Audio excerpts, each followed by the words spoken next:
Hey there, everybody. So I've got to put a new cable in this old crusty grip shifter here. It's got some pretty haggard cables, rusted up and everything else. But this is actually a Dyna Grip shifter, which is a copy of the original grip shift. This one I believe is made by Falcon, but I'm not 100% sure, but it looks like it uses basically the same components as the early grip shifters. Anyway, I'm just pulling the cable here, pulling it out, cut it there at the basically in the middle of the down tube, and then once you kind of disable the housing loose there, you can start getting ready to pull out the cable. I like to just move the brake lever over a little bit, and then you need to move the shifter over just a little bit.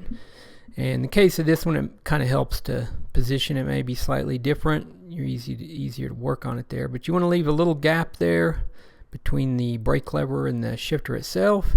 That's just because this is where the cable's gonna come out and go in there. The head fits in that little pocket basically.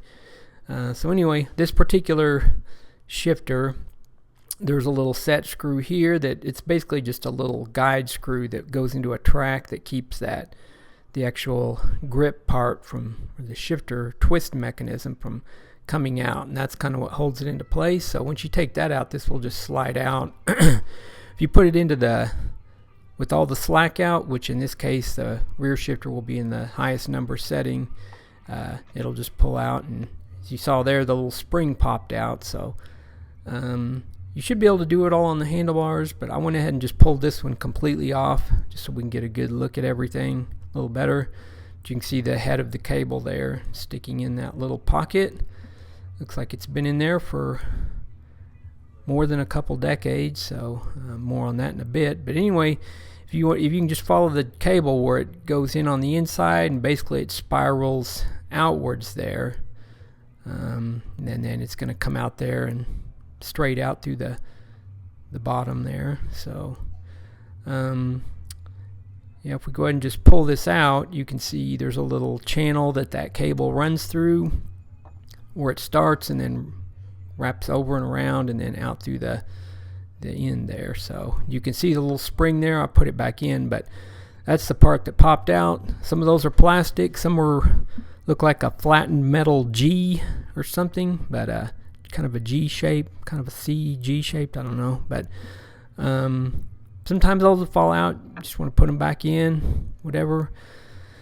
So the little cable head here was definitely stuck in there, so I just used a pick here to kind of dislodge it from its little pocket there where it's been sitting for many years. And so this is also a good time to from here I can just clip the cable, pull it out, and I'm ready to put the new one in. But I've got the new cable started there.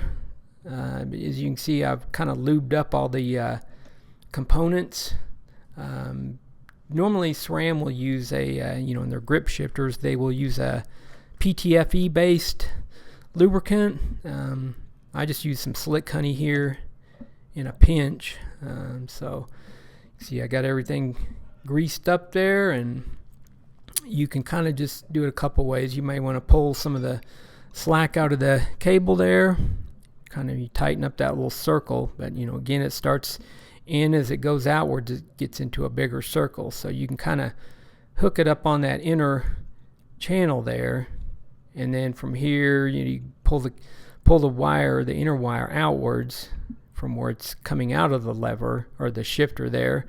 And you normally, if you line up the line in the 6, maybe twist it slightly, it'll just go right back together just like so. Give it a couple test shifts or whatnot, and then put this model, you'll put the little set screw on. Some models don't have, they just kind of pop together, and some they'll have a little, if the cable exits at a 90 degree there, they'll have there's a few different plates that slide on there. So we're going to jump up a few years. This is the newer style.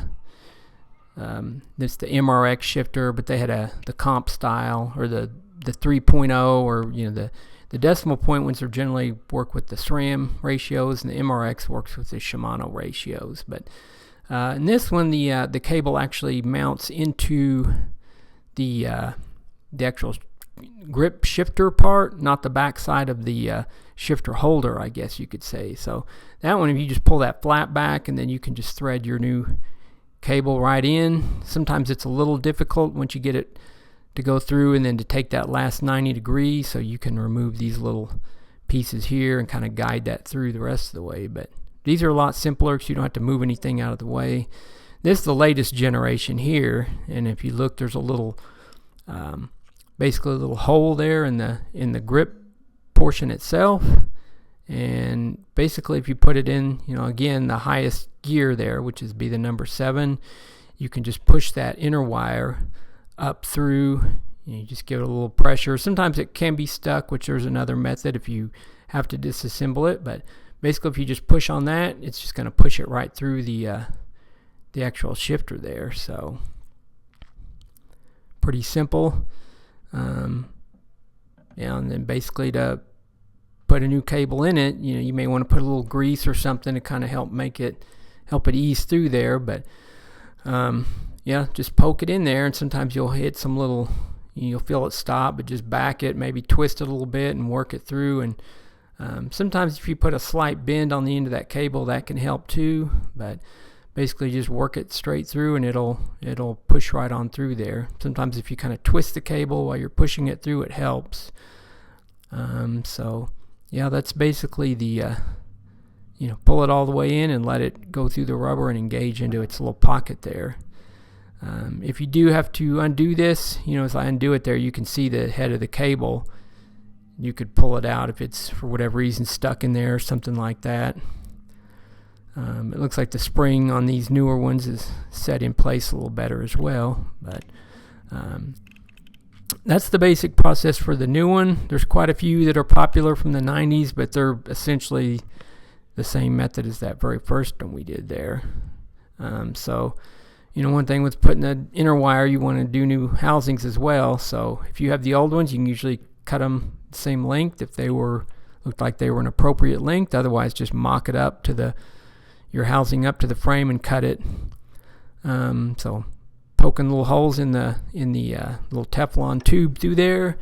This is the cables if you're gonna replace anything. This is pretty much what's readily available these days. It's just a 4mm compressionless housing with these little nylon caps. There are some aluminum caps, and then some with the little tails if you're going into a internally routed frame or something like that. But yeah, that's basically it. We got this is our first one we were working on. Got our new housings run there, and so put the shifter all way in the highest number setting if it's the rear, and it's going to be the opposite. It'll be in number 1 if you're doing the front. Otherwise, they're the same. But if everything was shifting fine before, as far as your limits, just hook up your cable and you are good to go at that point. So now that's going to do it for this video.